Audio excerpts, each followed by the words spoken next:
Let's be real about legends. What's up, guys? What's up, bro? Y'all week, man? What's good? What's good? Good to see y'all. Good to be back once again, man. All Good right. to be back. And the starting five back here again with the guest today. Hello, everyone. Hey. Oh, this Jazzy V on the mic. Look, oh, wait, no. I'm not going to be out extra. Hi, everybody. I'm from the Nothing But Buckets podcast, and these awesome guys invited me on today, so here to talk some stuff. Yeah. Talk some noise. Can you give us a little bit more about your podcast? The Nothing But Buckets podcast, it's on the Binge network, and we talk all NBA. And actually on that show, I'm a little bit more of a moderator type, you know, and my co-hosts, Mo and Karen Bernard, they talk sports, and I just listen, you know. I throw my 2 cents in every now and then. So this is refreshing. Yes, this is refreshing. All right. So, Jasmine, when you came in, you and Skylar instantly just had a war with a Patriots backpack that you're rocking. You a Patriots fan? What's up? I am a Patriots fan. You know, I've been a fan. Coincidentally, the reason I'm a fan, the guy wasn't even on the team that long, but Randy Moss is the reason I'm a Patriots fan. Interesting. Okay, I like that. I'm going to tell you, I used to hate football. I wasn't really, volleyball is my sport, volleyball and track. Nice. Those are my things. Nice. So I was never really a anything fan other than that. But when I did start watching, I was watching Randy Moss and a good old Southern boy, you know, and he had those hands, you know, so I just happened to become a fan at the time he was a part of the Patriots squad, and the rest is history. Absolutely. What about NBA, of course, with Nothing But Bucks, you got to be a fan of? NBA, I would just say that I'm a player fan rather than a team fan. I'm a fan of Rajon Rondo. He's one of my favorites. I actually was a fan when he was on the team with KG. You know that y'all know that Celtics squad. KG, yes. True, Ray Allen. Those. So I would say that the Celtics, but you know I'm more of a Rondo fan. Did Paul Pierce have a better career than D Wade? Oh my gosh! You know what? Sometimes we just need to see these players play as opposed to hearing them talk. Sometimes. Now, Paul Pierce, that's my guy, but he knows good and well that if you match up those two, I guess if we're going to go with what in their prime, you know, I think D Wade would give him a run for his money for sure. I think he was just kind of, you know, that's an ego thing. You're not going to admit, oh, yeah, he's better than me. I just think it was a in the moment kind of ego thing. It wasn't. Nobody I think he meant that. Nobody asked him. He just like, I thought. He just threw that out there. I don't know why I thought the question was posed. Yeah. He was like, if I had LeBron and who else? If I had LeBron, Shaq in my prime, I would have This isn't the first time he's done it. Yeah, I was gonna say he said that. I don't believe that though. As if D Wade didn't win the championship with Shaq. But I almost forgot that Shaq was on the team. Right. At the same time, though, when you're in the NBA with the Allen Iverson, the Kobe entering a prime, you know, Shaq and all these guys, and your nickname is the Truth, and then you able to back it up, that does mean something. There's nobody taking that from him. Right. Yeah. He's just not better than D He's Wade. not better than Dwayne Wade. I had to play devil's advocate for a second. He's not better than Dwayne Wade, and he's not a better clutch shooter than Klay Thompson. Let's just. Jazz, you from Memphis? I am. Cool. Born and raised. How you feel about these Tigers? The basketball team. Oh, I knew. I was trying to get my thoughts together. I tell you what, the culture of the Tigers now, I love. You know, I will say that with the addition of Penny Hardaway, I think that hype brought a lot of excitement to the program. I think that it brought a lot more fandom to the forum and the Tigers program as a whole. So I'm happy about that, period. As far as the way that the team has been, or as far as the way Penny's handling things and the way the team is going, I think that I hope no one is too hasty in any decision making, as that seems to be the case when things don't always go exactly how people think they should. Mm-hmm. But I think things are looking up. I mean, I'm happy with the way things are going right now. Well, speaking of decision making, we'll talk to them or talk more about them later in the episode. But the Grizzlies, you rocking with them? I'm rocking with the home team just because they're the home team, you know. But I mean, the front office, that organization just always seems to be in shambles. I just don't understand what the heck is the issue. It's just one particular person, but we're going to talk more about that later. So as a Patriots fan, and I really don't like the one thing I got to. But no, a serious question, though, because I was thinking about this the other day. Do you consider the Pittsburgh Steelers a rival? Because a lot of times, I don't like the Patriots, but I actually thought about this not too long ago. The reason why we don't have more championship rings is really not because of y'all. It's really because of we beat our own tails, or we lose to teams before y'all. That 100%. So my question to you, do you consider the Pittsburgh Steelers a rival? I think the Pittsburgh Steelers are a rival only because of the fans. I think that just football wise, I don't see any reason why we would be rivals, but New England fans and Pittsburgh fans it's just they always clash. I think that would be the only reason. Now, when I talk to Pittsburgh fans, I'm like, I'm not a Pittsburgh hater. I just don't understand why Pittsburgh can't seem to get it together. It's like you guys are always on the cusp, but you just can't finish. I don't understand it. Yeah. I think it's part due to coaching. That's just me. Coaching. And the guy at the helm that's quarterbacking our team right now. So. Oh, you're a Pittsburgh fan as well? Yes. Oh. Yes. I agree with you, but you can't say anything bad about Tomlin, and you can't say anything bad about Roethlisberger.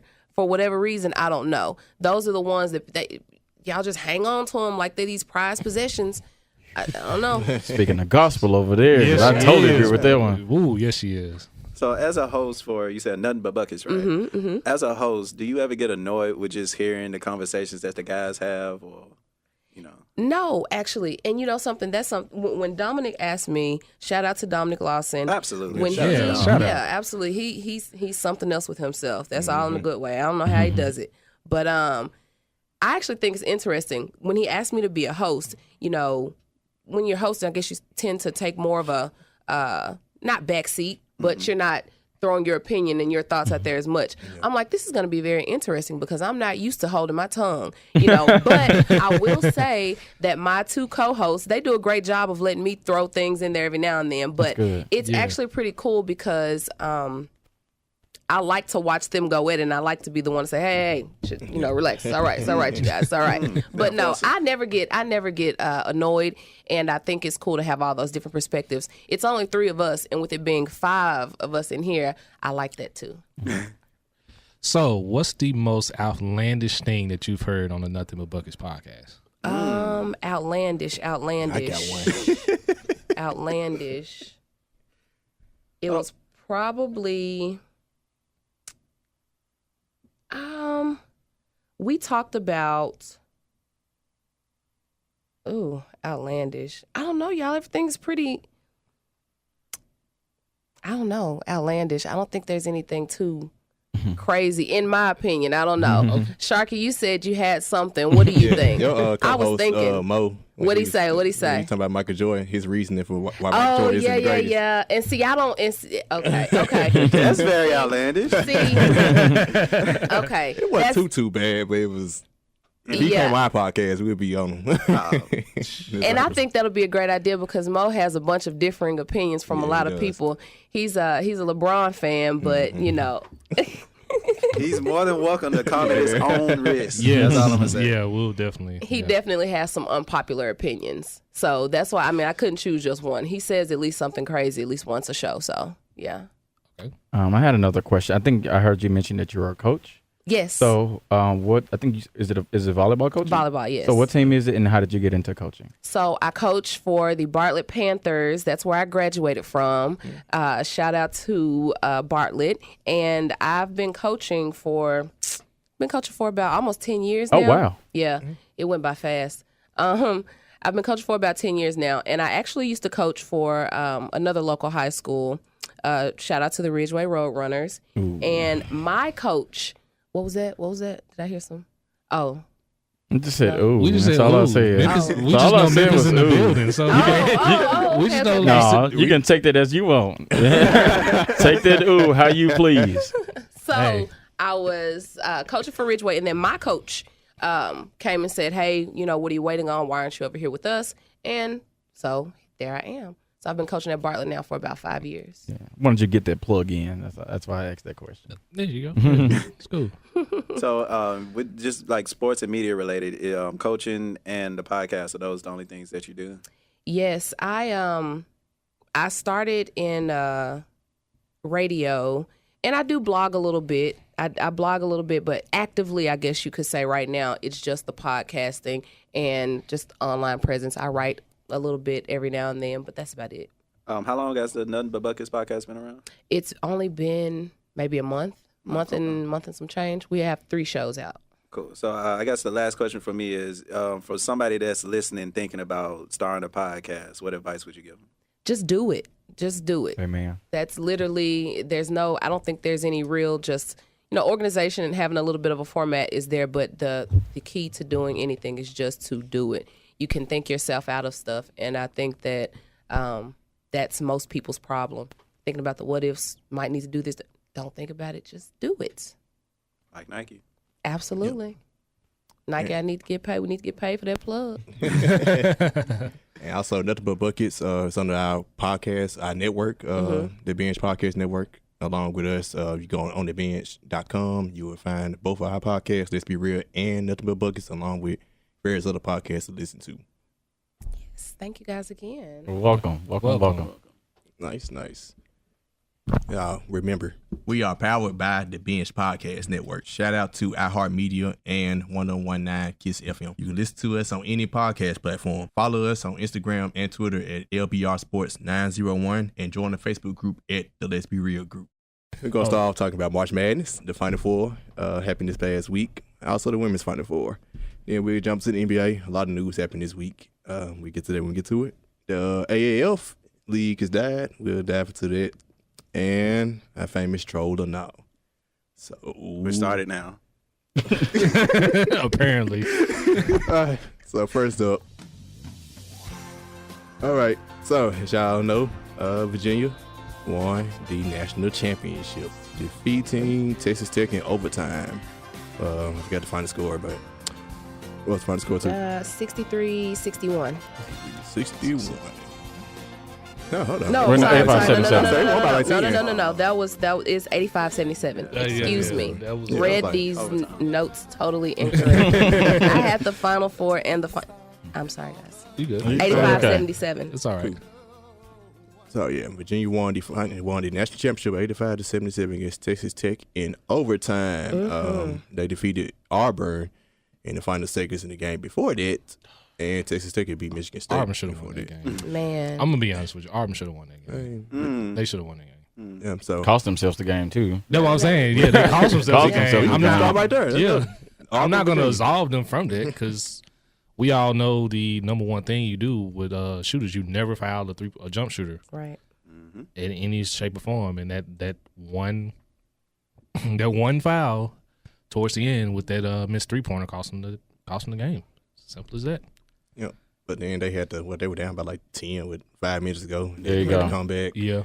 They put themselves in there. But I always say don't leave the game in the referee's hands. Like Tennessee. Oh, true. When we lost to Purdue, it was like when we were down by 18, we had made the comeback. That foul happened. Sure, could they not called it? Their Auburn play was more of a foul than us. Yeah. But when it boiled down to it, we put the game in the officials' hands in the end, and Auburn did the same. So it's ironic that Bruce Pearl and Tennessee loses the same way. In the same tournament. But yeah, like you said, for me, what caught my eye again was, we talked about it I think a week or two before that, but Bruce Pearl, his ability to coach that team up was again put on display with, like you said, 5 minutes left to play, they down 10. I'm just like, yeah, this ain't looking too good for Auburn. And then boom, here's a three. Boom, here's another three. So then right there they back in it, and then with 30 seconds left, they literally have the game there. Yeah. And that final possession, they're right there, and the guy fouls them. You can say, "Oh, that is not a foul," but it's as clear as day. You can holler about the double dribble too. Exactly. So when I saw the play live, I didn't think it was double dribble when I saw it live. So I see how the referees missed it. Yeah. So shout out to Auburn. I really wanted Auburn to beat Virginia in that game, but I think going back to the Purdue game, I just kind of felt like once Virginia beat Purdue, it was kind of destined for them to kind of be to win the whole thing. So. Once they got fouled on that three, then Kyle Guy stepped up there with, no inch of nervousness at all. He stepped up there like he was a G. Like I don't even think he hit rim on any one of the three free throws. I was like, okay, the first two I was like, if he makes the first two, then he's definitely gonna make the third. So for him to make those 3 free throws, and then I mean, once you go into overtime, any team going into that situation into overtime is deflated at that point. So they won out them free throws. Yeah, that was Texas game. Auburn was outscored 17-9, I think, in overtime. And I was like, that's a wrap. So. Now I'm saying that game to go to overtime. Yeah, the Auburn game didn't go to overtime. Okay, I'm sorry. I'm thinking about the national championship game. I'm sorry. That was the 3-pointer. Got the 2 games mixed up. Yeah. So. I want to give a shout out to DeAndre Hunter. You know, I was talking to us about him. He finally showed up in the national championship game. Yeah. I still don't want to draft him, though. We'll get to the Grizzlies later on. Yeah. We'll get to them later on. But that's something like you kind of dream about, like as a child growing up, like being able to hit the game-winning shot or game-winning free throws, you know, for a national championship. I think that would pretty dope, man. Yeah. I won't smoke. You won't smoke with everyone that was on Twitter when the game went into overtime, saying that this was the first overtime game in the national championship. I mean, since that fateful day. It was, man. I know it was, but I still won't smoke. I'm still mad about that. I'm sorry. Is it though? It was though. Is it though? It was. Yeah, it was. So I mean. Sorry. Since that dreadful day. I didn't want to cuss whoever did tweet that out, to be honest with you. I hope whoever tweeted that out, I hope your check engine light cut on. There you go. And your tire flat. You said something about I hope they wake up with no water. I was like, that's a little hot water. Yeah, I was mad. You know, I got to maintain a professional image on Twitter. So I may make a burner account just so I can really get off. Just like your boy KD. I don't know. Waking up without hot water is pretty serious, though. That check engine light, get the sweating. Well, most black people, you just check engine light, come on. You be like, okay, that ain't nothing. You just keep on driving. You just keep rolling after that. Yep.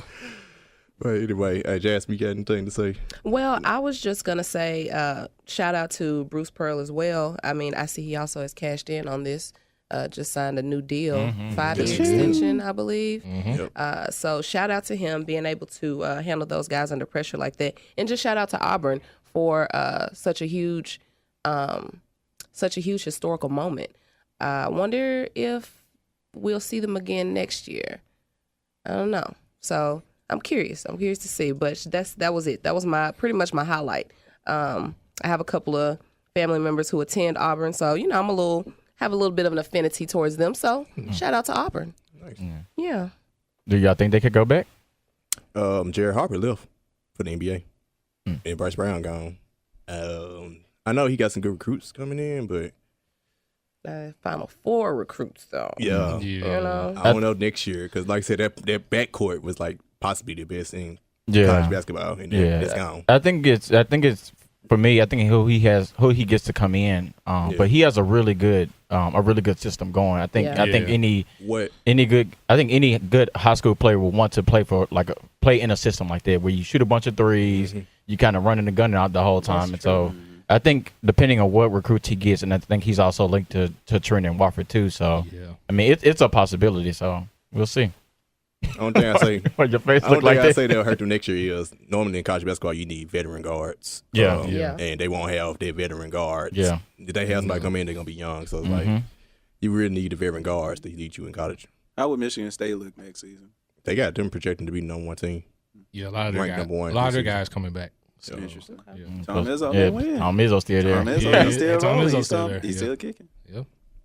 So move on from that one to the women's Final Four. Which was better. Yep. Which was better, by the way. It's always like that. No questions asked. It's always like that. Yeah. And it's always better, especially when UConn loses. Stupid. Boy, I was happy. Yes, I was getting ready to say that. They defeated UConn in the Final Four, and Baylor defeated Oregon in the national championship game. Baylor defeated Notre Dame 82-81. The girl from Notre Dame, Agumba Wale. Yeah. Pronounce the name correctly? Yes, you do. Good job. And it flowed. He was practicing in the mirror, wasn't it? But she hit the game-winning shots last year in the Final Four to win the national championship. This year, she actually ironically missed like the game-time free throw to tie and to take it to overtime. So, what are your feelings? Who watched it first?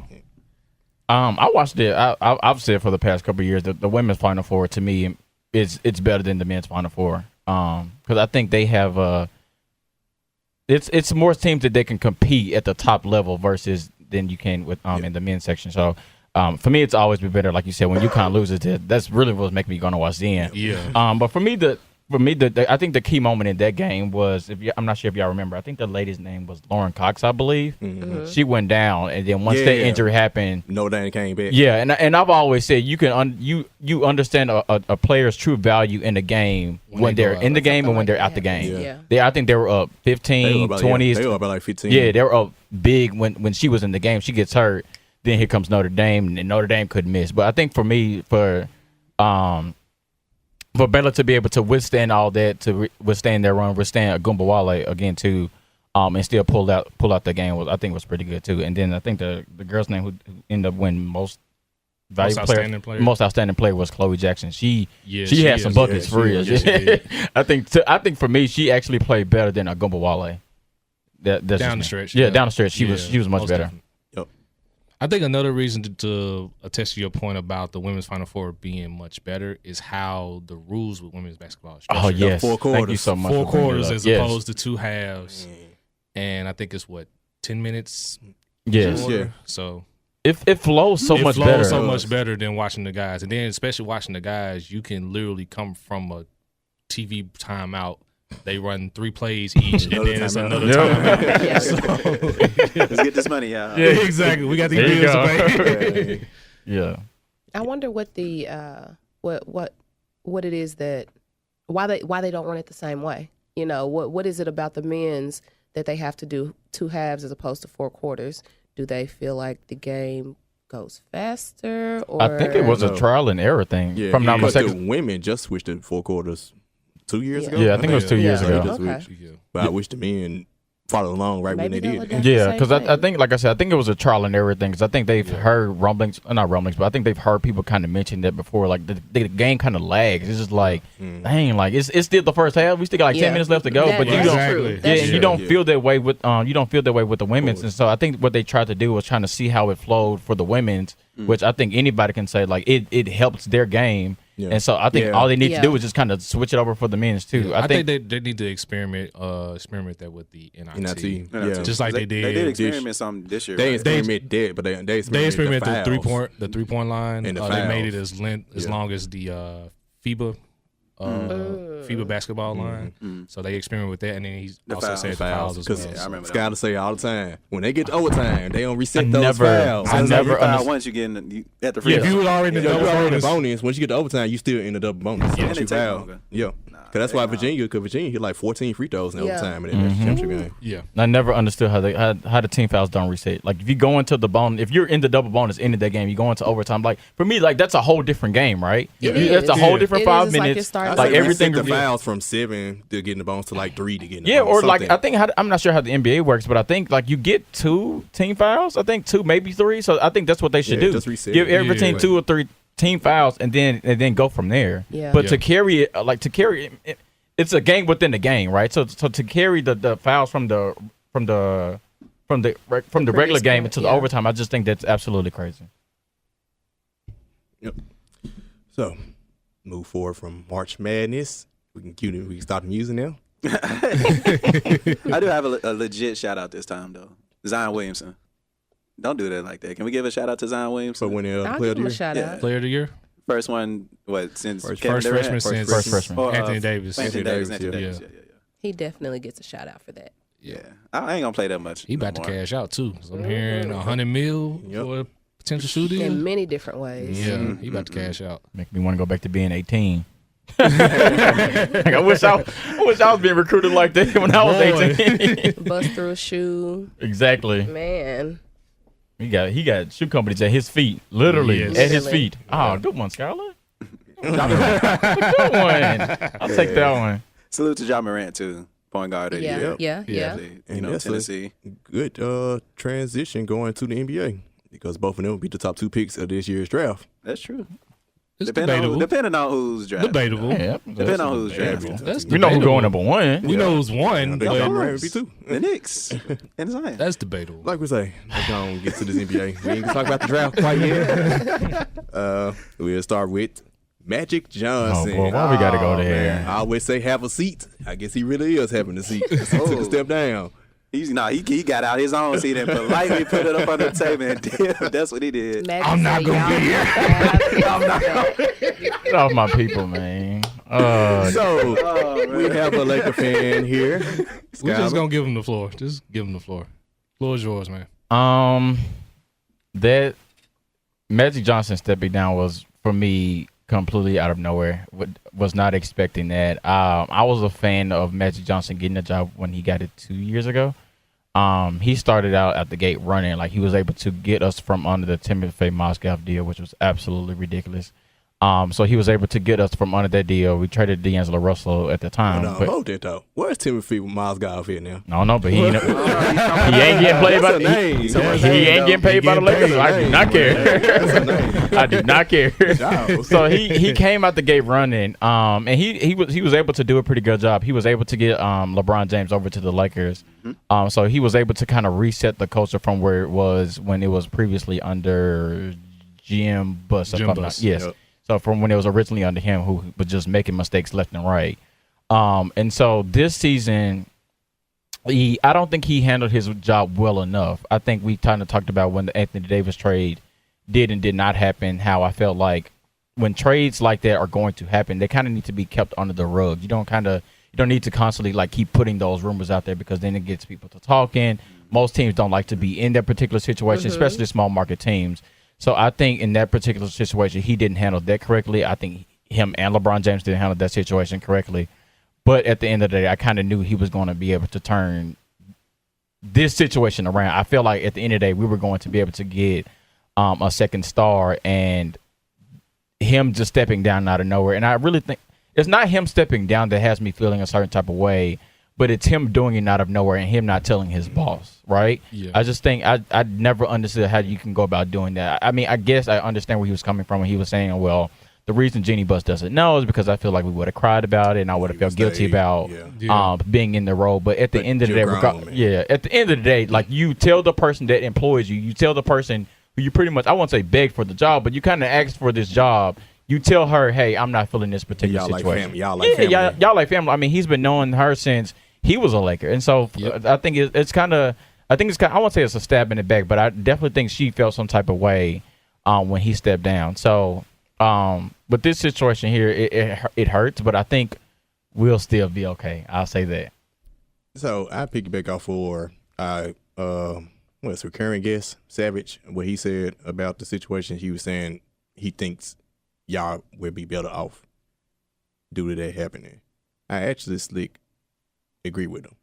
I agree with that too, because what did Magic really have to, I mean, on paper, besides just being Magic Johnson, what management skill or what made people think that he would come in and be a good fit for this? Now, true enough, he's done what he's done for the Lakers program, right? Mm-hmm. But in the long run, I mean, maybe he was just there just to make waves like that and then get on down. Mm-hmm. Since he did, like he said, I do think that's a better look for you guys, because he obviously can't handle the pressure, and it is a stab in the back to dip out like that. You know, call a press conference and tell everybody you quit, and I didn't even know. I didn't even know you quit. Exactly. We couldn't even talk about this. Yeah. It is better in the long run, I think, for anybody.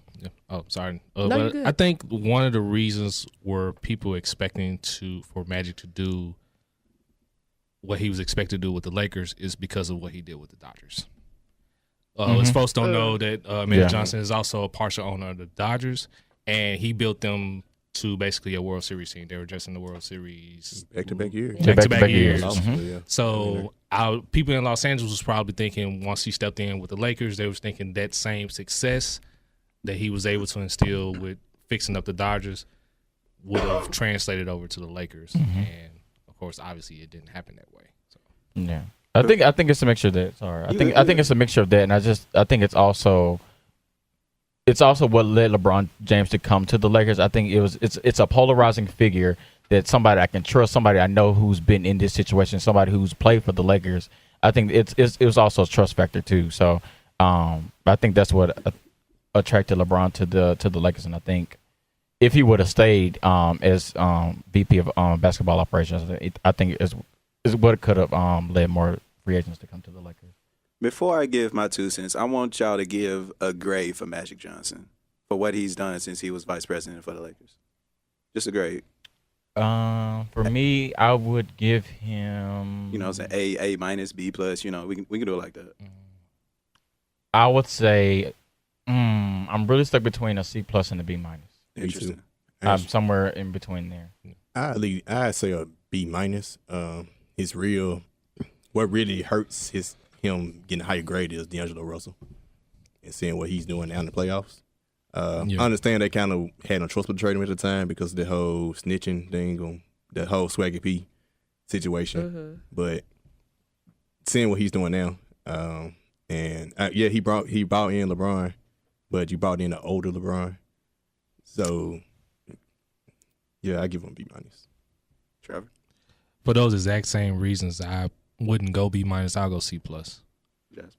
Yeah, I'd go C plus. Roster decisions mixed with the way you eventually left, you get a C. What? C, just a C. The only reason I personally would give him Magic Johnson an A is because he left. So I give him an A minus.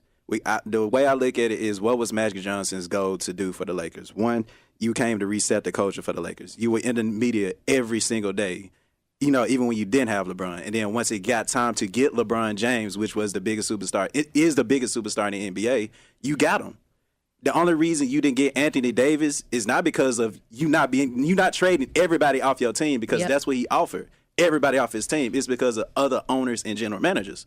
So that's how I'm looking at it. So he did what he was supposed to do with what he was supposed to do. Well, I mean, with what he had. You know what I'm saying? The Pelicans could have literally the Lakers' whole squad. You know what I'm saying? For Anthony Davis. That's crazy. So I think he quit just on the basis of he wanted to do more. Like, he couldn't tweet. The simple fact he couldn't tweet at Russell Westbrook for when he had the 2020 game. That was whack. Because he may get fined, or you know, he can't be an OG to Ben Simmons. Yep. You know what I'm saying? Because of rule protocol. It's pretty much why Jay-Z decided not to be an owner of the Nets. So I think that's essentially what Magic Johnson wants to do. It's whack how he left. I ain't gonna even lie, but it's Magic Johnson. He don't owe nobody a damn thing. That's so true, because you know what? If I was in Magic Johnson's position, I'm not saying I would just up and leave necessarily, but it's like, hey, this is not what I want to do anymore. And I do think, like you said, it's for more personal reasons than anything. Like, I can't be me anymore. And I would probably leave too. If, you know, first of all, I can't make the decisions I want to make, and then I can't even congratulate people publicly. Nah. So I agree with you. And of course, like, Magic was an OG, like, before he took his job, and I think he preferred that, just chilling to himself. Yeah, I definitely don't disagree with him leaving, his reasons for leaving. I mean, I don't completely understand. It's just like we were saying. Nature of how he did it. Yeah. It's like, funny. Let's go. Yeah, for me, I think I'll give him a B minus. And for me, it's just, I think he didn't handle the small situations well enough. I think a lot of the rumors, I think I'm always a big fan of, you keep your stuff in house. And there are a lot of times as a Laker fan, I'm just like, why is this happening? Like, why are people in the media? Why do people in the media know this? Like, why do we know all these rumors about LeBron and Luke Walton and Lonzo Ball? Like, why is all this stuff getting out? I feel like it's small things like that he could have kept in house. So I think that's the big issue for me. How do you keep that in house when you're literally the number one market in basketball? Like, even fake news is starting to get established. You know, based on you control what people think. You control what you tell people. At the end of the day, I've always said rumors start from somewhere. So in order for these rumors to start somewhere, at the end of the day, they start in with this age of social media. Nah, they can start from me saying something right now. Here's an example for you. That trade with between the Clippers and the 76ers, did anybody know that trade was coming? Nope. And that happened in the middle of the night. Yeah. It literally happened in the middle of the night. And not to say it has to be kept on the wraps like that, but golly, like, that story was, I mean, it was a different story every single day. It's not even just that story. It was stories with Luke Walton, and he wasn't happy with them. It was stories about Brandon Ingram. Like, it was always a constant story. And I'm just like, that stuff should be kept in the house at the end of the day, regardless of how big your sports team is. Like, that stuff has to be kept within the walls of your office or something like that, whatever case may be. So, so True enough. Before we move on, I guess I give a couple news things going off of Lakers. Luke Walton either mutually agreed or fired, whichever we want to believe. He's not Lakers. I hope he just dipped. I hope he dipped just like Magic. They did wrong. They did get a new job right after with the Sacramento Kings. Who fired Dave Yeager after having a good year? Must be nice. Who used to coach The Grizzlies. David Yeager does not need to be. If y'all going down that road, no. Okay. We'll just segment y'all talking about. Okay. Our beloved, not so beloved Grizzlies. How did Luke Walton bounce back so fast? For me, I think he's a player. I think he's a player's coach. I think he would have done well with the Lakers if the Lakers knew what they wanted to do. Yeah. Lakers went back and forth on what they wanted to be, whether they wanted to be the version 2.0 of the Showtime Lakers. They want to kind of build around the younger team. Then LeBron comes, so it was kind of back and forth on exactly like where the organization wanted to go. And I think he would just kind of put in the middle of like handle the young players, but also here's LeBron James as well too. To me, he should have left when LeBron signed. True. Yeah. And he's also a son of Steve Kerr too. You know, like just like it's a bunch of sons of Greg Popovich. It's going to be a bunch of sons of Steve Kerr just because of the Warriors and how they run the offense. Like they're changing the game. Yeah.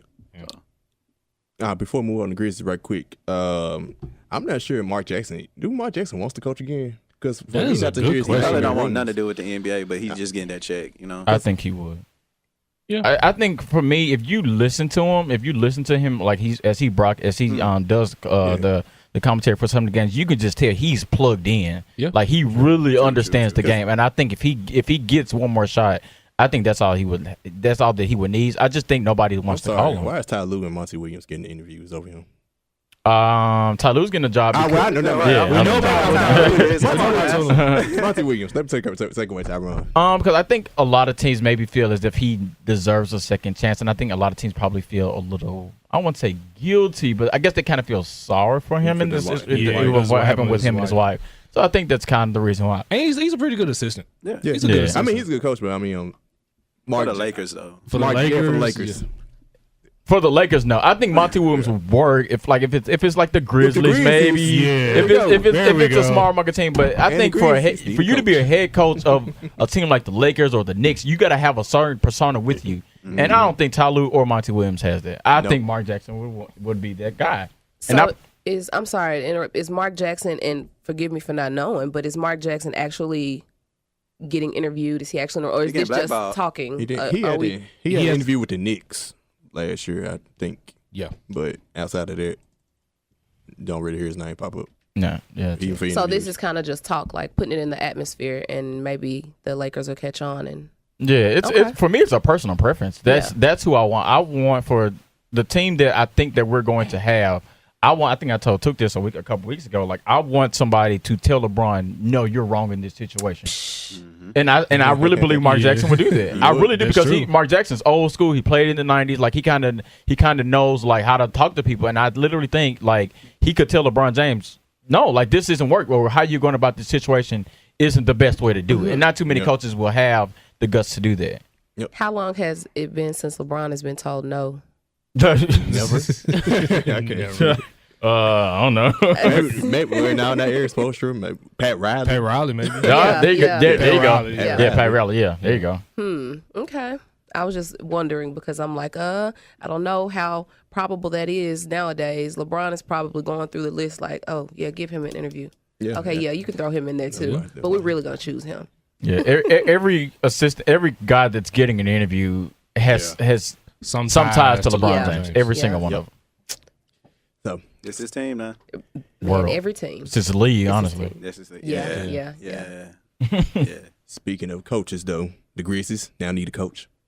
The Grizzlies need Jesus. Yeah. But we fired NBA Jesus. They fired JB. Nah, if we had Jesus, we'd probably fire him.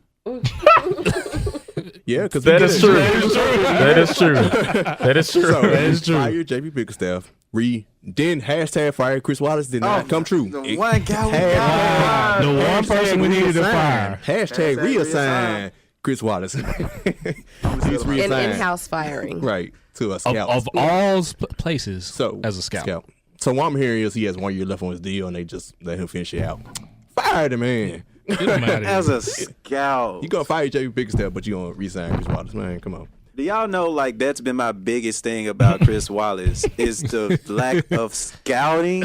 And you put him in a position to scout. The Grizzlies' inability to actually draft it blows my mind. It spanned 10 years up until this past draft when we finally got it right with Jaren Jackson. Well, even if he's an all-star, that'll be the second one he drafted, and the first one played for another team. Well, the other reason he didn't get fired is because I guess you can say the success he's had with this Marc Gasol trade. I kind of figured once they kept playing the way that they've been playing, which was, to me, was pretty well. Yeah, they were. I was like, I don't think you're gonna get fired. Yep. They played extremely well in my opinion. Yeah, which is why.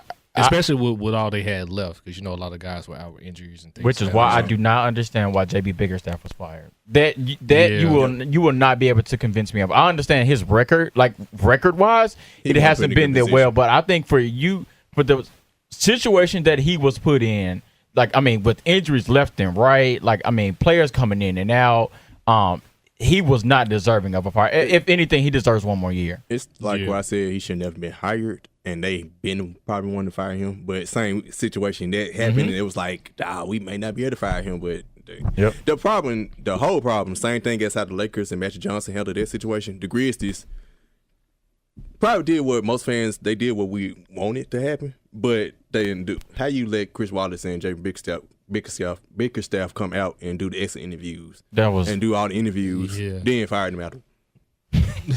It's crazy. I couldn't answer that if I wanted to. I couldn't either. Well, we assigned fire. Like, how you get rid of you? Like, how you let them come out and talk? Yeah, like Chris Wallace came out like, I'm not worried about my job, or JB Bickerstaff is coming back.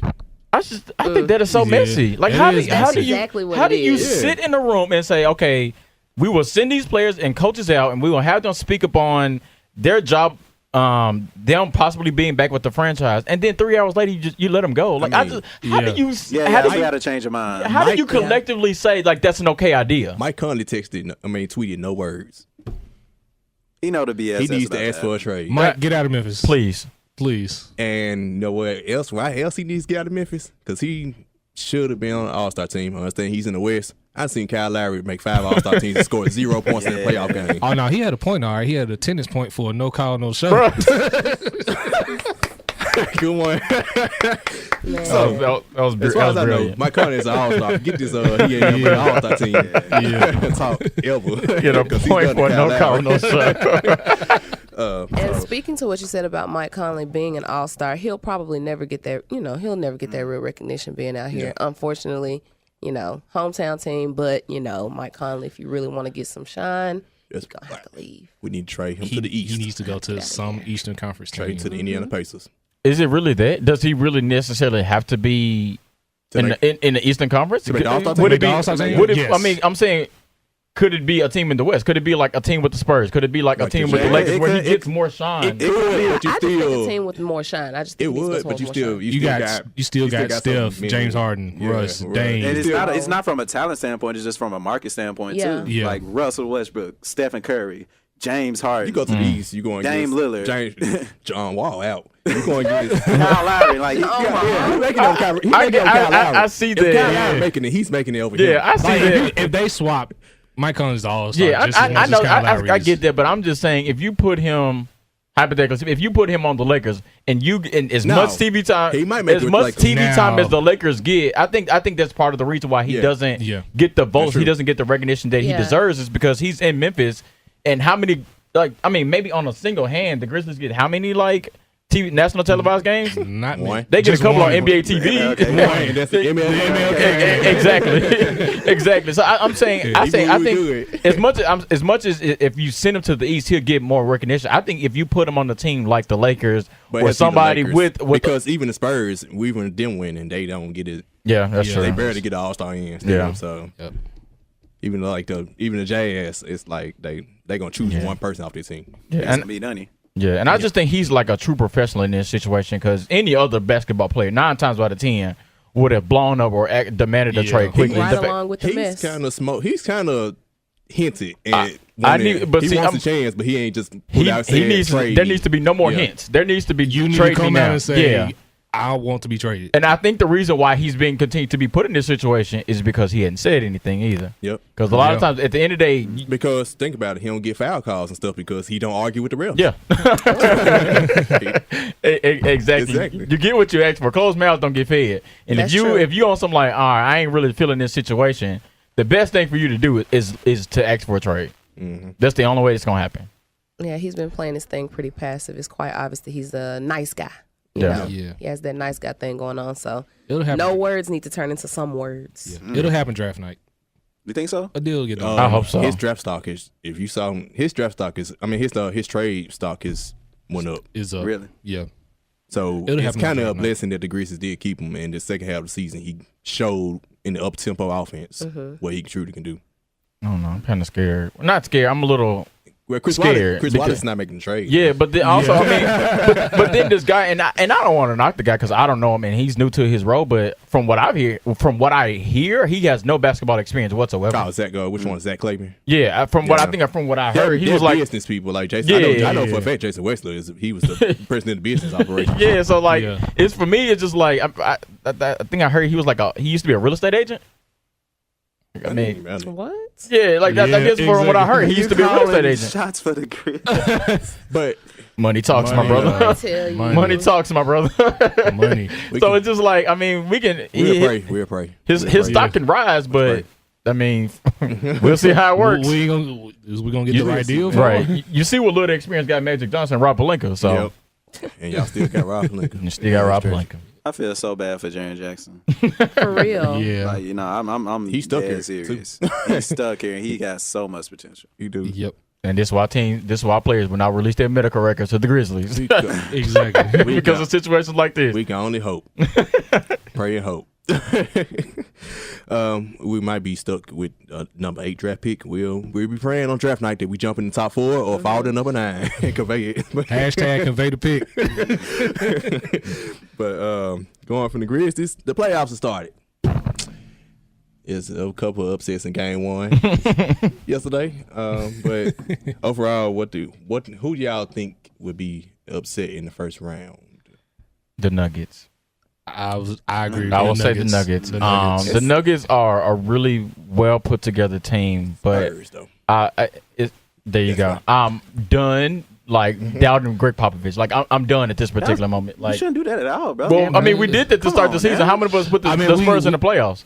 After the Jonte Murray went down, we didn't have the Lakers. We had Lakers in playoffs. Yeah, exactly. We had the Lakers in. So. Yeah, not too many of us. Spurs right there at 7. So we said because what was that prognosis name? The Jonte Murray. I just said. There you go. Yeah. Once he went down. Yeah. Once we were down, was like, and I said something about like you need a point guard in the West to get to the playoffs, and he was out, and they still got in. The guy Derek White who dunked on Paul Millsap. Boy, that was a body bag. He put him in a body bag. That wasn't cool. But that's my upset, and if I'm the Sixers, I'm a little worried too. I'm concerned. I'm concerned if I'm the Sixers, though. I'm nervous about these Sixers. And you know I had them going to the finals. I am And you nervous. got on me for not having them going to the finals. I'm nervous, bro. Yeah, so my boy showed up. Jimmy Butler. Time out. So I know Jimmy Buckets is your boy, but I thought the Sixers were your team too. So you gave it. He with it, man. Nah, they my team, but I mean, he showed up. No, so Jimmy leaves, so you're not gonna be a Sixers fan. I'm following him wherever he goes. Hey, LeBron fans can do it. You do it. Oh, bang bang! You sure gonna do it this offseason? The truth hurts. The truth hurts. Speaking of Sharky, bro. Speaking of Shark. New Jack City reference. Oh boy, that's funny. Either way, my upset pick would be, well, I guess, I mean, the Spurs. Is OKC considered? Yeah, it's considered upset over Portland.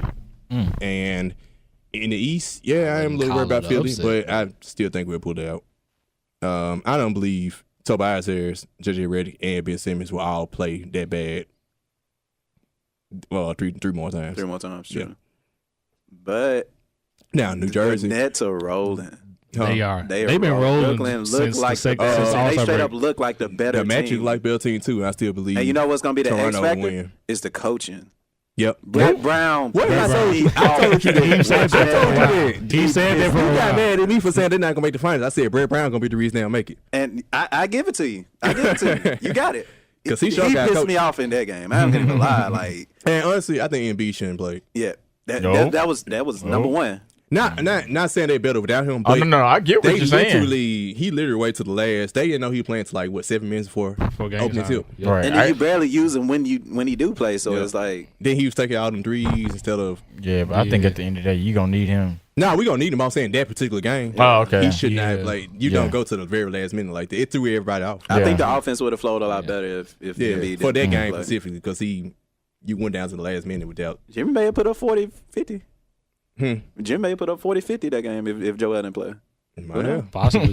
Whatever it's Tobias Harris, 4 points. Nah, dog. Get it done. Hey, man. JJ Redick. Nah, dog. 5 points. Nah, dog. They ain't gonna slide.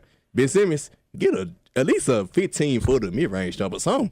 He trolling, bro. He's trolling. He's trolling. This ain't time to be trolling. He's trolling. Nah, this ain't time to be trolling, man. Yes, it is. This the biggest time to troll. Me personally, I don't think he's happy in Philly. Well, let me take that back. Let me rewind a little bit. I don't think he's happy with playing with Joel Embiid. Yeah, I don't think I think that's what it is. that might be it. Ooh.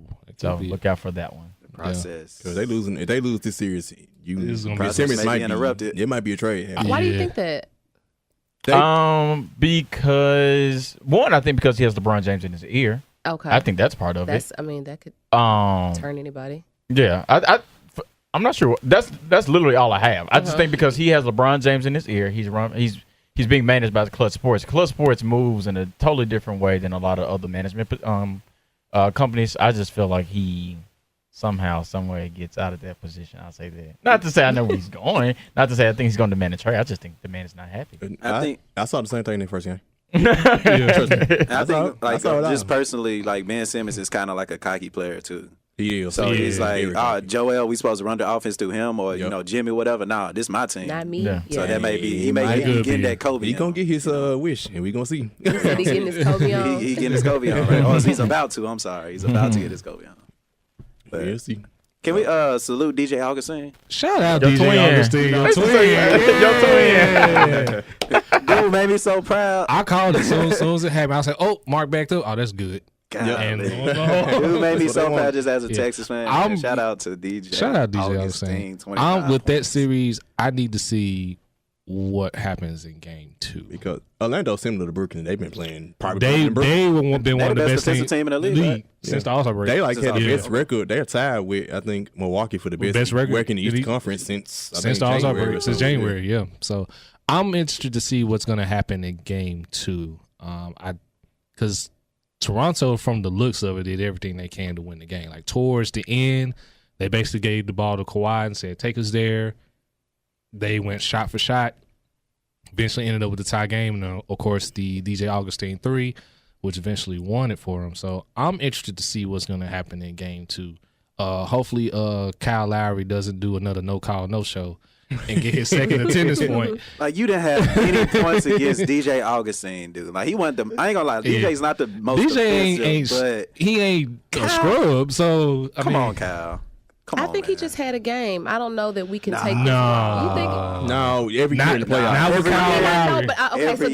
So that's what I was going to reference. Yeah. I was going to say he sets himself up in the playoffs like this. At least for the last couple of years, it's the same story, right? So you guys really just think it's over for Kyle Lowry? Just already done for. He's not going to show up at all. I mean, it's kind of like the James Harden. He's going to score more than 0. It's like he'll score more than 0. You would hope so. Like you said, I'm ready for game 2. I think he'll most of the shots he missed this last game, he'll probably come back and make those shots. But I think if he doesn't come through, I think that'll be a determining factor for how the series turns out. I mean, it's one of them things like we're saying he's a certain type of player, and he's proven that he's a certain type of player, so he is that certain type of player. And I love Kyle Lowry. Because Mike Conley. That was my favorite Grizzlies point guard. Mike Conley clutch in the playoffs. Mm-hmm. Exactly. He clutch, period. Mm-hmm. Especially in the playoffs, though. Kyle Lowry, for this to happen, wow. He also looked extremely, disengaged in that game, too. Like, if you just kind of watch his body language, like, on the bench, he was just, like, he had the hoodie on. Like, he just seemed like he was just checked out. And I'm just like... So what's his issue? Yeah, like, what's his issue? Like, what? I mean, he played out there when DeMar DeRozan was there, so... Yeah, maybe he's having girl problems. Oh, Lord. Oh, but I think it's because it's probably to tag on that. He probably misses DeMar, and then he knows Kawhi's not going to be there past this season. So why try? But why try? Well, I mean, he's been playing out there before this year. Right. Thank you, I was like, ain't nothing changed but the weather. So what's your excuse the year before and the year before that? Yeah. And Toronto always loses game one, literally every year. But piggyback off before we move on, piggyback off the Brooklyn series. Shout out to Karis LeVert. Remember he had this injury in the beginning of the season. I was happy. I'm rooting for Philadelphia. I'm happy to see him back. Good to see him back in the lineup. Good job. Just a quick update. Trailblazers up 47-33 against the Thunder. I figured. So, why my guy Kevin Durant get ejected? Because he was playing around. I ain't even watched the game. Like, this is gonna be a sweep anyway. But it was like to see he get ejected game one already. He like, and Patrick Beverly were going in the whole game. I like it. Patrick Beverly was doing his little flopping thing, and KD. I saw that video. I absolutely love it. I agree with you. I love it. I loved it. But playoffs, you get 7 texts and get suspended. That's a lot. Y'all lost. That's a lot. I don't But think he'll get ejection, 7 man. texts. Ejection. He already got 2. And the way he been doing the regular season, I think he'll be fine. Game one. Seven texts. Game one, bro. He is okay. He can control. I think he'll be fine. I don't think he control can. himself. I don't know you can. He's an emotional I thought being, Draymond could He too, is. and they lost the finals because he got suspended for that game. That's Draymond. Should have been suspended. I think that's Draymond, and I think that was a total. Yep. Bring He should have been. I think he'll be suspended in fine. the OKC series, but I'm not gonna say. I think he's gonna flirt with the number, but I don't think he's gonna get to where like, all right, cool, I'm at 7. Like, yeah. But if he do get to it, they do got Boogie Cousins and stuff now, so they kind of got some reinforcements to survive a game. So maybe that is why he's showing his behind. Yeah. Like, we'll be fine either way. Yeah, I mean, when he did it, they were up like what 20. Yeah. See, I don't like when we get the big head, though, KD. Yeah. Especially Stephen Curry shooting the ball from that the other side of the He can court. see now. Yeah. Yeah, I problems apparently. That's crazy. That is crazy. I'm telling you, bro. As much as we talk about Steph Curry, I still believe he's underrated. I still believe that man is underrated. He just broke the playoff record in like 100 less games, like 90 less games, bro. I saw that is amazing to me. For you to like have the most 3-point field goals of anybody, more than Ray Allen, and you've done it in more than less than half the games. Like, I just think that is crazy. 384 in like 90 some games. Like, Amazing. That is amazing. that's unfair. Jesus with a basketball. Jesus with a basketball, I'm telling you. But why do people still? Because I agree with you. No matter what this man does, people still look at him like, oh, the little light skinned kid with the pretty eyes. That's how people look at him. Kid with a pretty. That's what I'm saying. And this kid is a beast. I'm saying kid. This man is a beast. I don't understand it. Is it just because of that perception? I'm not sure. Because the numbers. I'm gonna echo what you always say. Why do defenses tend to leave this guy wide open? That I would never understand that. I don't either. Like, Is it a good job of Steph getting open? I mean, that could be part of it, but if you got film, a lot of times he is wide open. Like, Yeah. there were times he was wide open. I mean, there's nobody. His mom is the closest person to me, and she's in the stands. Like, that's how open he is. You got to kind of pick your horse in that team. When you got him, you got Clay, you got KD. But shoot, I'm not gonna leave Steph open. Exactly. You can't leave that one of them open. So. True, but Yeah, but trust me, I'd rather leave KD open. I understand. For me, I think at the end of the day, Stephen Curry is a better 3-point shooter than You Kevin don't want to Durant. leave that one of them open. Yeah. you don't. But Dang it, it's one person you gotta say. I go off your sentiments, but it's that team. I mean, they leaving DeMarcus Cousins open. I'm saying like, he can shoot too, right? Right. So, I think to answer your question, though, I think it kind of goes back to why people don't like Kevin Durant. Because the first year he won a championship, people don't credit it because the Cavs were injured, and I get it. And then you go win 73 games and then lose in the championship, and then come back with Kevin Durant. It's like, how many championships did you really win? and he ain't got no Finals MVP. And he don't have a Finals MVP. Should have had one last year, but shout out to KD. He really should have had one that first year. yeah, the first year definitely. Nah, he didn't deserve it that first year, to be honest with you. I think Iggy deserved I didn't think it. he. I didn't Because think he the really did. defense either. Oh, you saying LeBron. about 2015? Yeah. The defense on LeBron, I think, is what got Iggy deserved it. Iggy No, I deserved it. said he deserved it, but I was like, I could see Steph winning it. I can make a case for one winning that year because he did have average 27 points a game in that series. But to me, Iggy did win the fair square. But I think that's why people don't really give Steph the credit that he deserves. But man, I guess so. I also think it's because it's that many good players in the NBA. Like you look at like top to bottom, like how good a lot of these basketball players are. Like, I mean, just imagine like if he played in the 90s, right? Or imagine if he played in the early 2000s with like Kobe and them, like there would be almost no discussion as far as like how good Stephen Curry is. But I think because you have LeBron James, you have KD, you have Klay Thompson, you have Kyrie, you have all these good players, like it's kind of easily to get overshadowed with all those players. So yeah, that's true. Okay, so to move on to the AAF. Well, there's no AAF anymore. Yeah. So we move on to recorded. Came and went. AAF, man. Rest in peace. Man. Yeah. What are your feelings, sentiments? So how it ended? The guy who contributed with $250 million, Tom Dundon. He's losing $70 million, but he cut the cord on league. I get mad if I lose $20. He just got they tried to set up a deal with the NFLPA, and which they should have tried to do. What they should have tried long ago. How y'all not have this set up before you start the league? But you want to try to set it up now in NFL? I mean, NFL didn't want to do business with them from the get go. I figured that. I think the reason why they failed is because I think the NFL is just flexing their muscles. Yeah. At the end of the day, like you can start all of these like. You can start the AAF, you can start the XFL, but at the end of the day, the NFL is going to reign supreme at the end of the day. So the reason why they didn't work out is because they weren't able to get younger players, quote unquote, from teams like the NFL. So they weren't able to get younger players. And at the end of the day, I think money was a huge factor in it. Like if you could just kind of see, like there were a lot of times where I saw photos of like of the Memphis Express football game, and you're just like, ooh, did anybody go? Yeah. Yeah. like even when we went, like I was just like, it was a fun experience. Yeah, it's a fun experience. It's still minor league football when it boiled down. Yeah, they definitely tried, but it was fun while it lasted. This podcast probably gonna be longer than the AAF season was. So. Facts. Man, I was falling in love with the Express though. Like I was there at the game.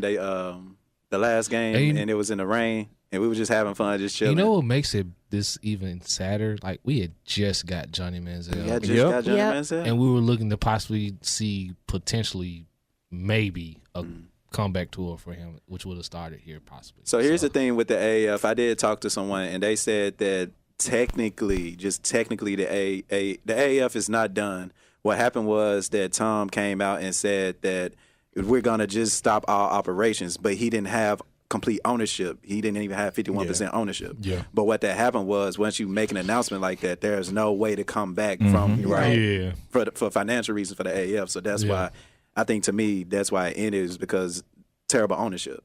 You had the players that were invested. You had the community that was getting ready to begin to come invest. 2 games. Money, you know what I'm saying? I was just going to say, it was on 2 games. Coach Shea, who works with the Express, and he was like, the cashes were checked. Like, they were shipped out to people. So it's like, it wasn't really a money thing per se, but it was just bad ownership in my eyes. So that's what it sounded like. Which is kind of hard to wrap your head around because if you think about some of the people that kind of helped start this league, like Bill Polian, like Hines Ward, like you have people like that to back money. it up. That's money. They played in the NFL. Yeah, come on, they have the experience, and so for them to kind of walk into the situation, to me, it seems as if they were unprepared for it. They were because they didn't do real good job marketing.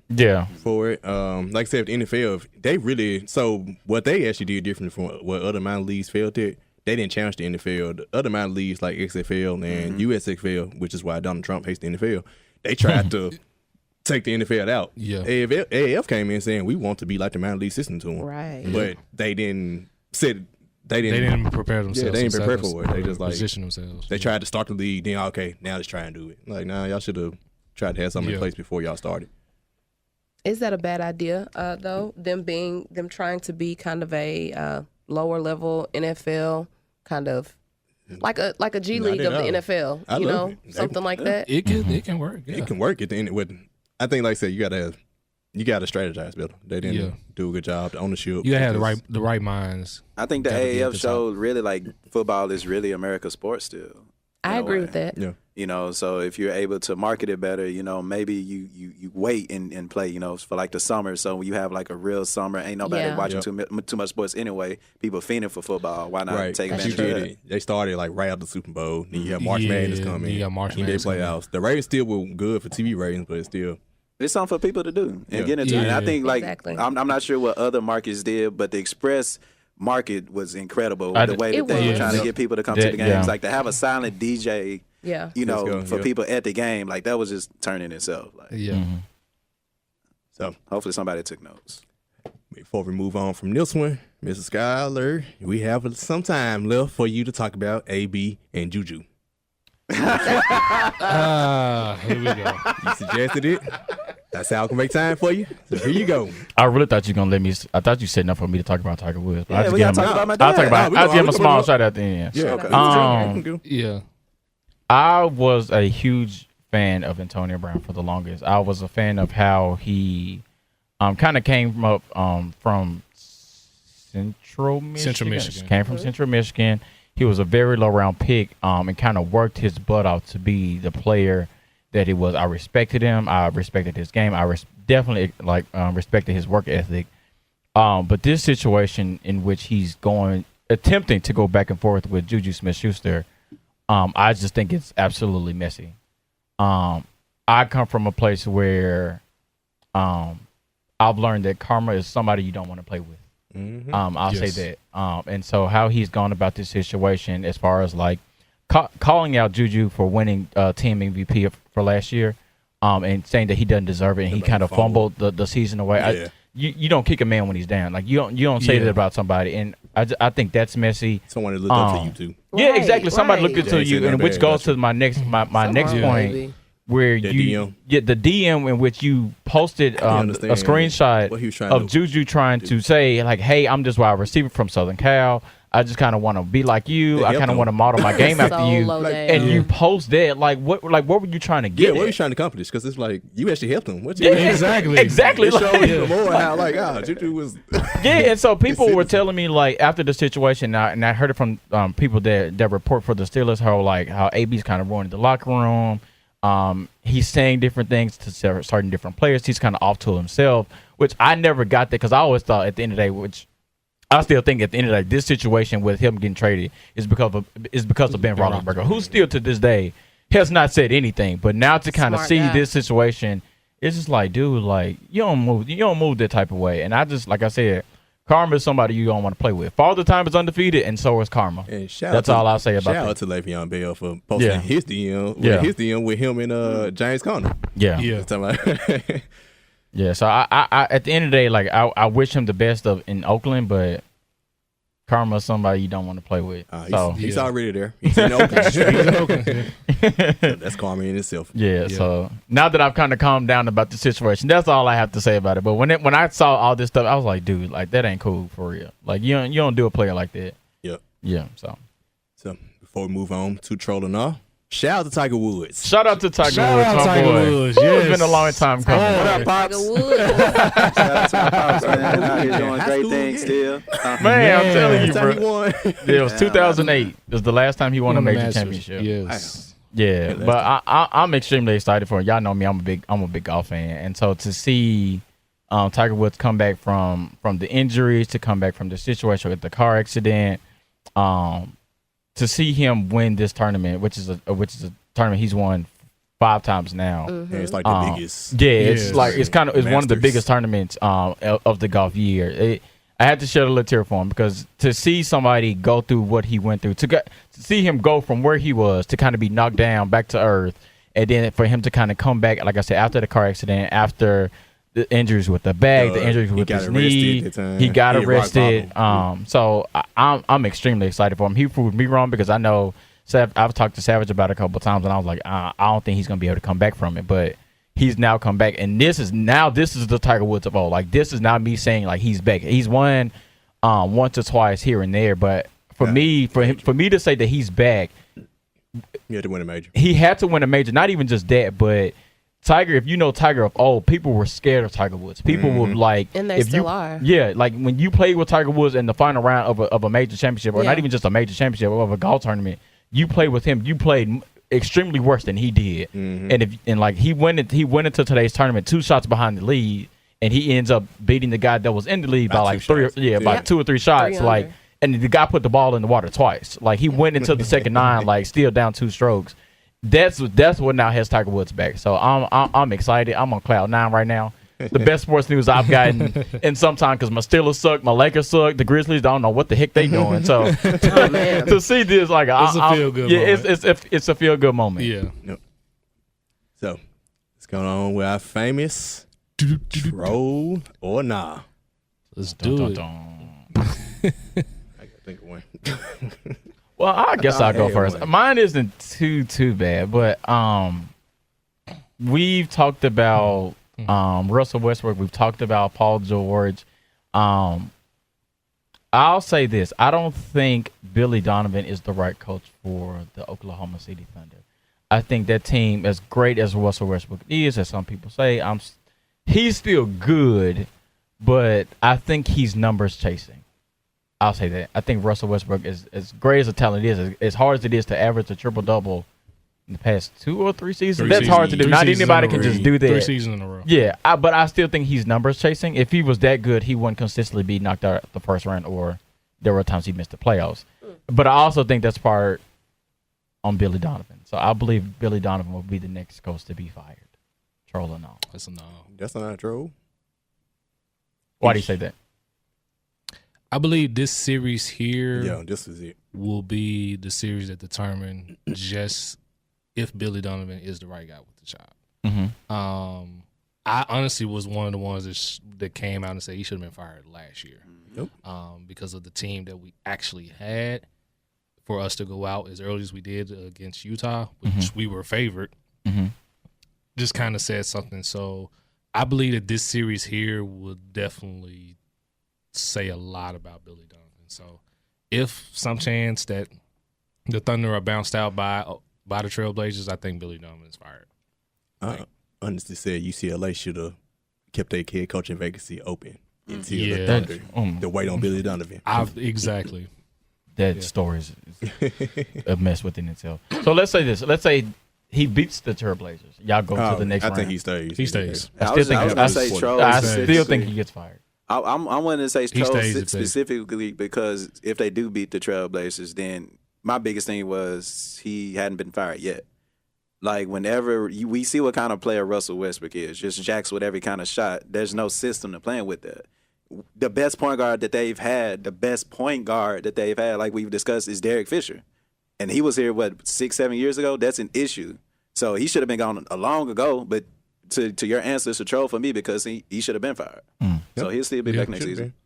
Yeah. That answered. I don't have a troll or nah. No, you gotta say for your answer. Oh, yeah. The response. I'm sorry. I agree. I agree with you.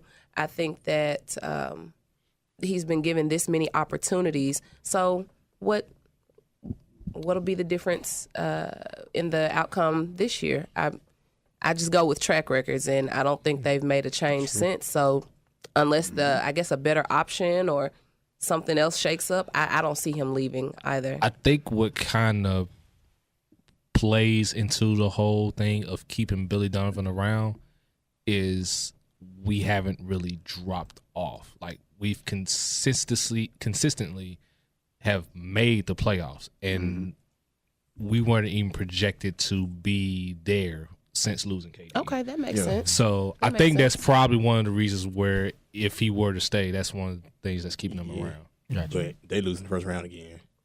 Because that's why I said this series will determine it. I saw something on Facebook, right? So they had 48 wins last year, and they only got 49 this year. What happened between this year and last year? Who did they get rid of and scapegoated out of there? Melo. They only got one more win. If they lose the first round again this year, you ain't got Melo to scapegoat no more. Yeah. Who you gonna scapegoat this year? Yeah, and since you had a better version of Paul George this year than you had last year. Exactly. Yeah. You got Right. Billy Donovan. That's why I said this series will determine it. So I can definitely see. I can say this could be the final trial this year for him. Interesting. All right. I guess I'll go. Staying with the Russells, we talked about this a little off the air. So, trolling now, the Giants will make a draft day trade for Russell Wilson.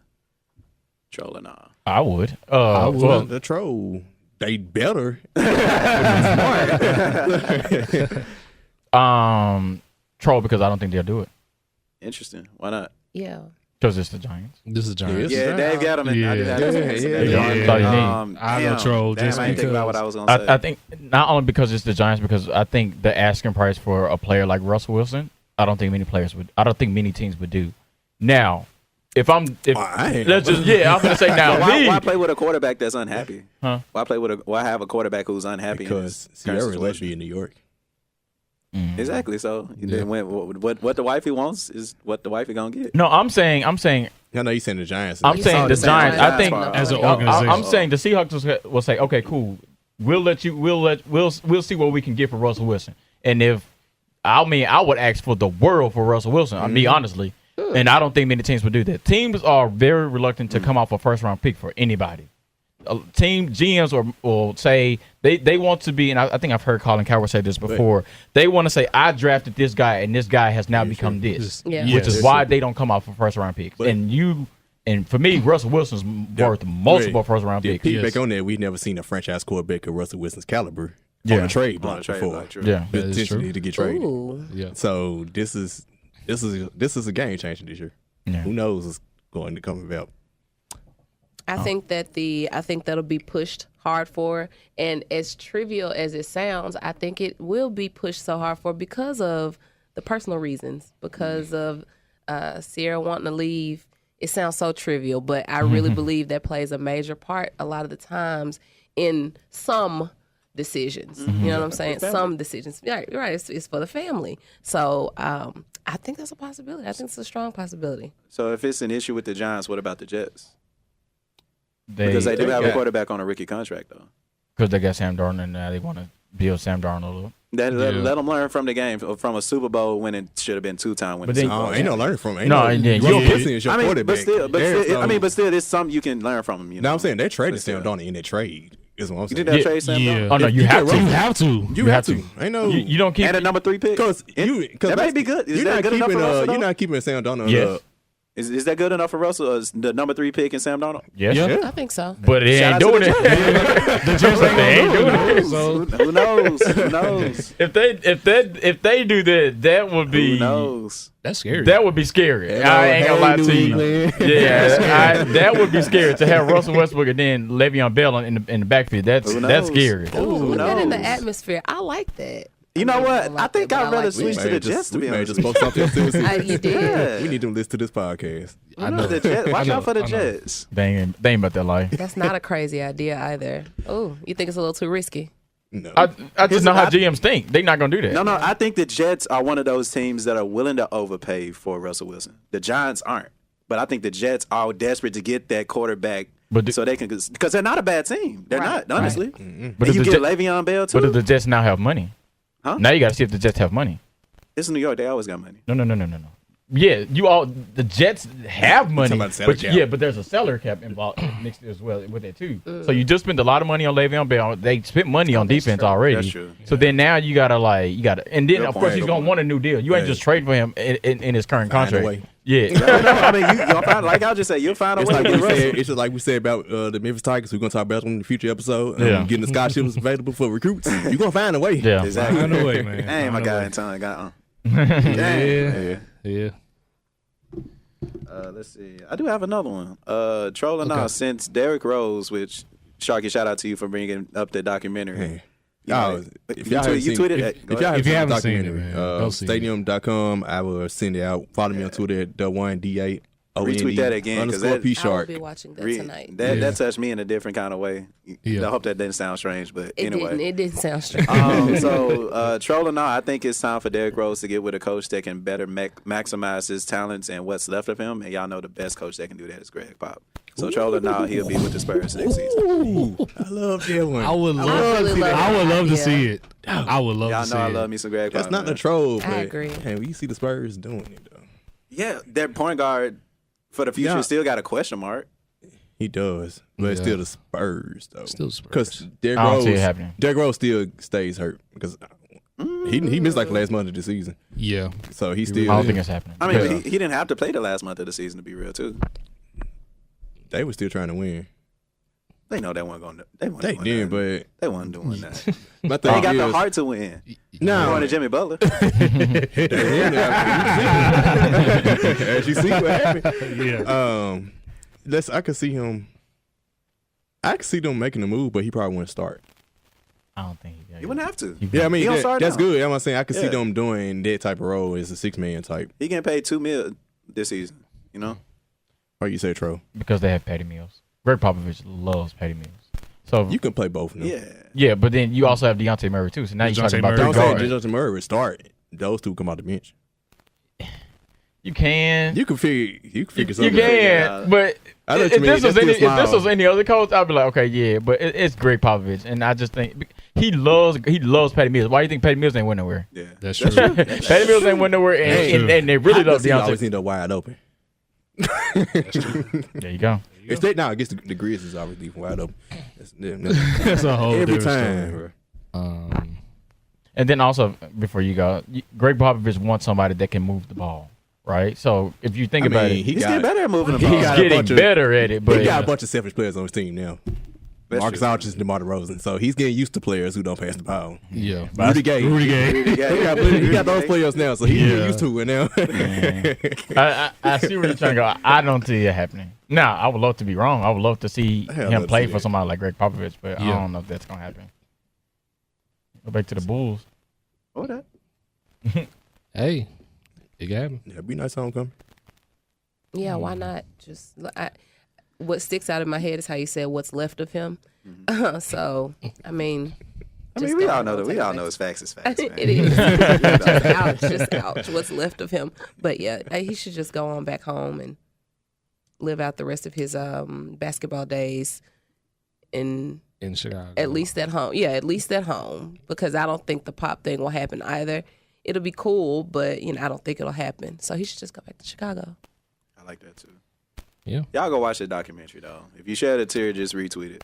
You probably will Ooh, share. it's You a probably tearjerker? will. It is. It is honestly. Yeah. Stadium.com. It's one portion that'll. It's when he got Definitely. traded. The When he got when traded to found New out York that from he got Chicago. traded. Oh, okay. It was like he was interviewing in the middle. Y'all It was telling it, man. Y'all let it. I was let trying us to- watch. I love it. Y'all tripping, man. Y'all tripping. It was, yeah. Y'all the type that'll spoil the Avengers. Nah. I ain't spoiling no Avengers. Well, no, I'm not even gonna see it until a week later. I'm saying all social media. I y'all understand watch too. the movie. Just to not get spoiled. Exactly. But it's a documentary. Let's be real. I have a troll and all. This may be a complete troll, but I'm just gonna throw it out there. Let's get it. Lonzo Ball will be a Toronto Raptor. I understand the sign and trade. Troll. All right. Yeah, Joe. I think it's a troll. Lonzo Ball would be very unhappy that would happen. It's a troll because I still feel like, well, I don't know. I've kind of moved off the needle a little bit. I've been wanting to say that I believe Lonzo Ball is going nowhere. But the source that I have is saying that Lonzo Ball is not happy and that he wants to trade. And I believe that source about everything else. So I believe Lonzo Ball will still demand a trade. Now, I still love Lonzo Ball. I will still love Lonzo Ball on next year's He won't be team. in Toronto though. But I don't think he'll be in Toronto. I think if he leaves, if he goes anywhere, it will be, I think I saw on the list, it's like Phoenix, Chicago. Teams that need a point guard. Yeah. Teams that actually need a point. No. Phoenix, Chicago. Teams with a market. Teams with the market. Phoenix, and the ball. Chicago, and New York. Yeah. So Yeah. I get it. Yeah. So I don't think he'll go to Yeah, I Toronto. know my biggest thing. If the Lakers trade Lonzo Ball, it'll be the worst mistake that they can possibly make because we see what happened with D'Angelo Russell. They just didn't give him time to be what he was going to be. Lonzo Ball is going to be is a generational point guard, like pure point guard. You got somebody like LeBron. Get your ass in that post Gotta and stay work healthy. Gotta stay healthy. and stay healthy. Gotta Yeah. stay healthy. I think That's You his better real- not that's trade his real Lonzo Ball. problem. You do not trade somebody like Lonzo Ball. You can't. Yeah. Don't do it. Why does They- Lonzo want to trade? Why is he so unhappy? Everybody's unhappy in LA, apparently. Yeah, Yeah. I think everybody's unhappy in LA, but I think his dad isn't happy. I think his dad's not happy as far as like the direction of the team. So, and a lot of times Lonzo Ball doesn't speak up for himself. So, Quite so honestly. right now, Obviously. now Lonzo Ball hasn't said any of this, but his dad has said all of it. So. Yeah. For me, I mean, I watched Lonzo Ball's exit interview. He absolutely loved LeBron, and I think LeBron Yeah. likes him too. Yeah. I just think one big issue that I have with NBA teams is they don't allow players to develop. And I think part of the reason why he's always injured is because, I mean, he's still growing to his body. He was drafted when he was 19. Right. Like, the reason D'Angelo Russell didn't work out was because he was drafted when he was 19. Sometimes you got to get, like, Steph Curry is a huge example of this. Like, Steph Curry had, like, he was young, he was frail. Yeah. He had hella injuries. Very true.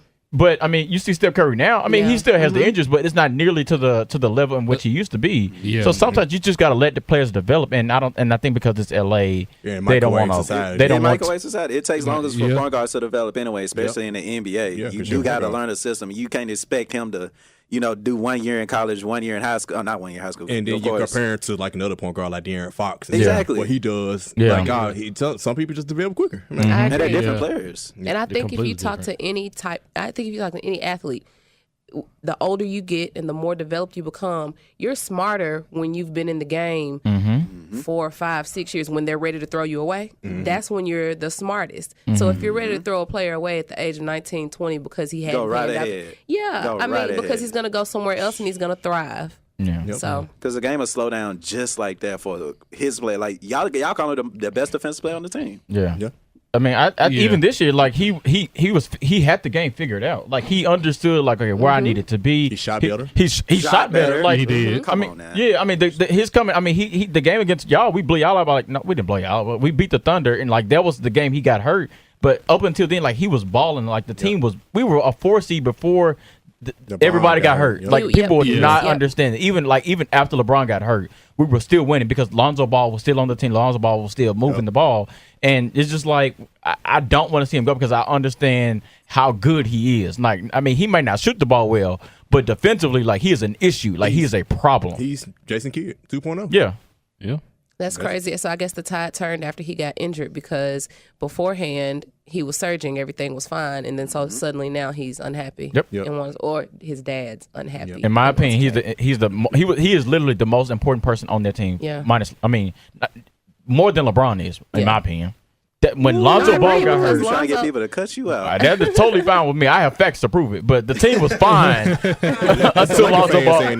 Yes, so this fans. The team was fine until Lonzo Ball got hurt. That's when we went on a losing streak. I agree. LeBron didn't help or hurt what's going on with the Lakers right now. Lonzo Ball doesn't get traded. If LeBron says today I want Lonzo Ball on the team, Lonzo Ball will not get traded. That's facts. That's true. That's facts. That's true. But I don't think he's gonna come out and say it. Please don't remind me of that. So anyway, so that was a great episode. Again, shout out to our guest today, Miss Jasmine. Thank y'all for having me on. What the hell y'all on over there with the New England Patriots backpack? I don't know if we allowed that. One back, but you did really good. Something about the Patriots. Shout out to the Patriots. Okay. Now we Yeah. a little too much dip on your chip right there. But no, thank you guys. Listen to Nothing But Buckets podcast. I appreciate that. Apple Podcasts. Check it out. Subscribe, rate, review. We just put a new episode out this past Tuesday. So check it out. Yep. Cool. Are we invited to come? Absolutely. Oh. Please. We come in messy though. We come in messy. Because we'll throw a Hail Mary and catch it ourselves. You see how we going over here. Anyway. Also be on the lookout because I know people are probably going to wonder. We didn't talk about Dwayne Wade and Dirk Nowitzki when they had their last games earlier this week. So be on the lookout for the first Let's Be Real blog, which highlights the careers of these two. Each person doesn't start in 5 years. Their own fave memory of one, if not both players. So be on the lookout for that coming soon. And the link will be in the description of this episode. So anyways, we out. Peace. Holler.